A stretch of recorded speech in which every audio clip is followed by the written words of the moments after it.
So let's talk a little bit about skills now. In the third year, you got assigned a certain number of skills that you had to go out, practice, and get signed off.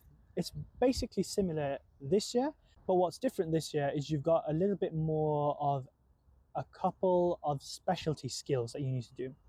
And what I mean by that is airway management, catheters, and a couple of other anesthetic skills that you need to do. So the easiest place to get these signed off would be on the anesthetics and perioperative care block. But even while you're there, you might not be able to sign them off because some anaesthetists can be grumpy, consultants might not want you to do them, etc., blah, blah, blah, all that sort of stuff. So I'm quite lucky I got them all signed off quite quickly during my SPC surgery perioperative care block. And I was based at Sandwell, the new hospital that they built, Midland Metropolitan Hospital, and the satellite sites, Birmingham Treatment Centre. The anaesthetists were fantastic, consultants were fantastic, and they're all very willing to show you how to do things and also teach you the ins and outs of anaesthetics. There was one South African anaesthetist, lovely guy. He described giving me a crash course in anaesthetics. But, at this level, that's all you need, do the skills, pass your exams, happy days. A couple of other things as well is this year there's going to be an introduction to sensitive examinations. So breast exam, catheterization, digital rectal exam, and testicular exam as well. And just like the other skills, these are going to be quite hard to come by if even the patient will allow you to do so. So what I mean by that is, obviously, they are sensitive examinations, so you have to be a lot more respectful of what the patient wants because they're going to be in an even more vulnerable situation. And maybe they're not going to want a medical school student prodding them and going near their private areas. So with that said, if someone gives you the opportunity to practice some catheters, practice some DREs, all that sort of stuff, then absolutely do take it, because you're going to need to do these skills as a doctor anyway, and you need to be able to come out of your shell and respect these sensitive examinations as what they are, while also becoming a little bit more proficient in them. I mentioned before DREs, so digital rectal examinations and testicular exam, all that sort of stuff. This year they weren't for sign-off, but they could still come up in the OSCEs. And for me, breast exam and a couple of other people had a testicular exam as well. They did come out. So I mentioned previously, environment changes. So last year, we are based consistently at the hospital, not at the satellite sites. And if you were based at the satellite sites, that was under your own voluntary sort of contribution if you wanted to go to more specialist centres or follow consultants around. But this year, you'll find yourself, if you're a driver, listening to Google Maps a lot more. And also, if you're a driver, you'll find your wallet getting a lot less heavier in terms of petrol money. So my tip will be to make friends with the drivers at the start of the year, because you're definitely going to need them if you're going off to these faraway lands as part of these satellite sites attached to the hospitals. So one penultimate thing that I want to talk about before we go into the tips is there's a lot more focus, I mentioned this before, on counselling. Now, to counsel, you actually need to know the content. And I can remember when one of the consultants asked me to counsel him in sort of like a mock OSCE kind of thing on the use of lithium in bipolar. And the only thing that I could bring up was sort of third year knowledge. I hadn't covered it by this point, so this is the only thing that I could bring up. And I just sat there going, diabetes, nephrogenic diabetes insipidus, isn't it? But it's fine. It allows you to that sort of practice allows you to learn where your gaps are, where you need to practice. And I needed to practice a lot. And fair play, I did, and now I'm here. Counselling and history taking, but more so counselling, is a big thing in this year's OSCEs.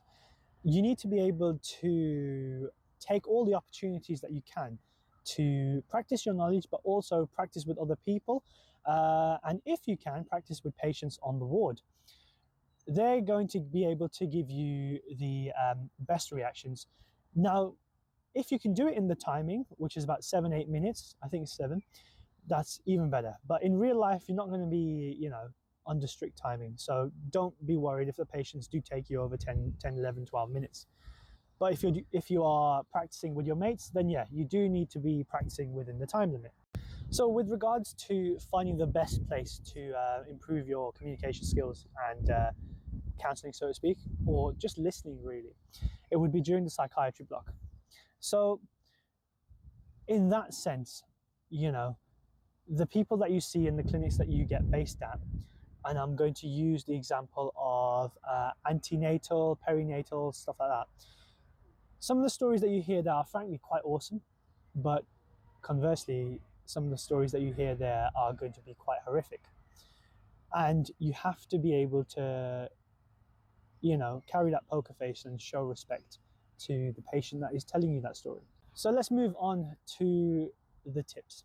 Right, all in all, you know, by the time this video is uploaded, I feel like the majority of us should feel, not with the imposter syndrome and all that, but the majority of us should feel that we're about 75% of the way there in terms of the knowledge an F1 should have. This year, because of how high yield it was, we should be able to have a little bit more of a grasp of the basics and intermediate level stuff. I don't really know how to explain it, but you know, I'm sure you get the gist. So, general tips time, right? Especially for this year. Get your skills done early, especially the easy ones. And by easy ones, I mean, you know, the GP stuff, ophthalmoscopy, otoscopy, OBS, general stuff like that. Get them done. You know, there's no point wasting your time running around the bush and not getting them done, because there's a lot harder things that are coming up that you need to devote your time to. Don't fall behind with the content. Yes, it is very high yield, and yes, you can recover if you do fall behind, but unlike third year, it is going to be a lot more difficult. Not impossible, but a lot more difficult. Study smart and practice smart. Use your resources. People are a resource. You know, use your upper year notes, your Hamza's notes, let's say. Use your PassMed, use your QuesMed, use your Geeky Medics. Fantastic resource, you know, 35 quid for the year. I'm not affiliated with them, but I'm going to try and find a link because there's some money to be made. There's some money to be made. Fantastic resource. And like I said, people are a resource. Make your connections with your consultants early days if you're going to be organizing your own SCE or elective. Make your connections with the upper years, make your connections with other healthcare providers that can point you in the right direction in terms of practicing your skills, practicing your histories, practicing your counselling, all that sort of stuff. Make your connections. People are a resource. Use it. I said use it, but I meant use them. Not in a bad way, but just use them, you know, they're there, use them. Make use of the, I wouldn't say resources, but the situations around you, yeah?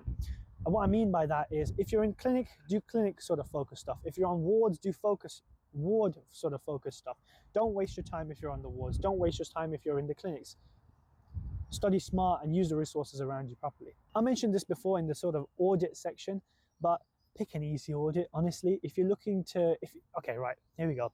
If it's your passion and this is what you want to do for your portfolio, if you want to show it at your conference down the line, you know, if you want to use it for some specialty cookie points, whatever, down the line, then fair play. Go do something big, go do something groundbreaking, and go do something that looks good, that fits in with your passion. However, if you want to pass the year, if you want to play the game, pick something easy, honestly. Just pick something easy, get it done, make it look nice, pass it. If you want to pass it well, but just get the tick list done. And the final tip is listen in psych. Yeah, as I was saying, listen in psych. Most of your communication stations, or most of your communication skills are going to be built up here. Everyone's filled with amazing stories and some not so amazing, but you know, empathy is not taught. Empathy is experience. You need to be able to listen to those people that have really, really, really been through some horrific stuff. One tip or sub-tip within the realms of sort of psych is, do not use, when someone is telling you a really, really, you know, horrific sort of story, and you want to show empathy to them, there's a very common tendency of using the term, I understand. Don't use that term, because let's be honest, you don't understand and you won't be able to understand.